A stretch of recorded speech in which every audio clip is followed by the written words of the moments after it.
সারা বছর অপেক্ষায় থাকি এই খাবারটা খাবার জন্য, কখন শীত আসবে, কখন এই রান্নাটা করব, কখন গরম গরম ভাতের সাথে খাবো। আসসালামু আলাইকুম সবাইকে। নিশ্চয়ই অনেকে ভাবছেন কি এমন রান্না যে অপেক্ষা করে থাকতে হবে। আসলে শীত ছাড়াও খাওয়া যায়, কিন্তু শীতের টাইমটাতে এটা বেশি মজা লাগে। আর আমাদের বরিশালে কিন্তু এটা খুবই জনপ্রিয়। শীতের টাইমটাতে এমন কোনো বাসা নেই যে এই রান্নাটা করা হয় না। আর আমরা মা দেখতাম ছোটবেলায় এইটা করতো, শীতের টাইমটাতেই বেশি করতো। আর আমরা উঠোনে বসে রোদ্রে বসে গরম গরম ভাতের সাথে একদম খেয়ে নিতাম। এতটা বেশি ভালো লাগতো কি বলবো। আর সাথে যদি থাকতো একটু বোম্বাই মরিচ তাহলে তো কথাই নেই। তারপর আমি চিংড়ি মাছ আর ডালটা একদম সুন্দর করে বেটে নিয়েছি। তারপর এখানে 2টা পেঁয়াজ কুচানো ইউজ করব, আর ধনিয়া পাতা কিছু, আর দেব কাঁচা মরিচ কুচানো, আর হলুদ গুঁড়া, মরিচ গুঁড়া এই দেব। আর এখানে স্বাদ মতো লবণ দিয়ে দেব।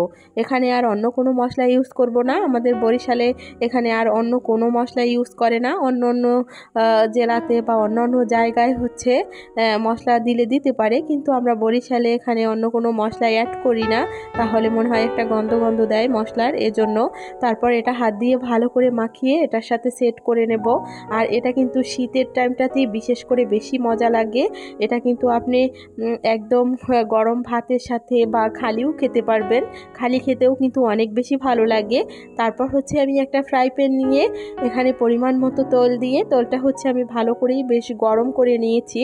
তারপর এই যে ডাল আর চিংড়ি মাছের বড়া এটাকে বলে, তো এটা আমি দিয়ে দেব। এটা কিন্তু মানে তৈলে দেওয়ার সাথে সাথে খুব সুন্দর একটা স্মেল বের হচ্ছিল, অসাধারণ একটা স্মেল বের হচ্ছিল। তো এক এক করে আমি অনেকগুলা এখানে দিয়ে দেব। যতগুলা ফ্রাই প্যানে ধরবে অতগুলাই আমি দিয়ে দেব। আর এটা কিন্তু তৈলে দেওয়ার পর জালটা মিডিয়াম আঁচে রেখে ভাজতে হবে, তাহলে একদম মুচমুচা হবে। আর এই বড়াটা ফুলে কিন্তু ডাবল হয়ে যাবে, যেহেতু চিংড়ি মাছ ডাল দেওয়া, এটা একদম ফুলে উঠবে। এই যে প্রত্যেকটা দেখেন ফুলে কিন্তু ডাবল হয়ে গেছে। তারপর একটা পিঠ যখন মোটামুটি হয়ে আসবে তখন আমি একটু ওলট পালট করে দেব। এটা কিন্তু মুচমুচা করেই ভাজবো। গরম ভাতের সাথে কিন্তু খেতে বেশ মজা লাগে। আর আমার কাছে শীতের টাইমটাতেই বেশি ভালো লাগে, গরমের টাইমটাতে অতটা খেতে বেশি ভালো লাগে না। এজন্য ওই যে বললাম যে শীতের টাইমটাতেই বানানো হয়। আমি ছোটবেলায় দেখতাম মাকে শীতের সময় বেশি তৈরি করতো এটা। তারপর এটা ভাজা কিন্তু হয়ে গেছে। আমি খুব সুন্দর করে কিন্তু একদম এটা মুচমুচা হয়ে গেছে, ভালো করে ভেজে নিয়েছি। এরপর ভাজলে আরও বেশি পুড়ে যাবে। এই যে দেখেন এটা কতটা লোভনীয় হচ্ছে। এটা কিন্তু আপনি শুধুও খেতে পারবেন চাইলে, আর ভাতের সাথে আমার কাছে বেশি ভালো লাগে, অন্যরকম লাগে। আর সাথে যদি একটু বোম্বাই মরিচ ডলে নেওয়া যায় তাহলে তো কথাই নেই। এই যে আজকে দুপুরে ছিল গরু মাংস ভুনা, আর ছিল চিংড়ি মাছ আর ডালের বড়া, আর সাথে ছিল বোম্বাই মরিচ।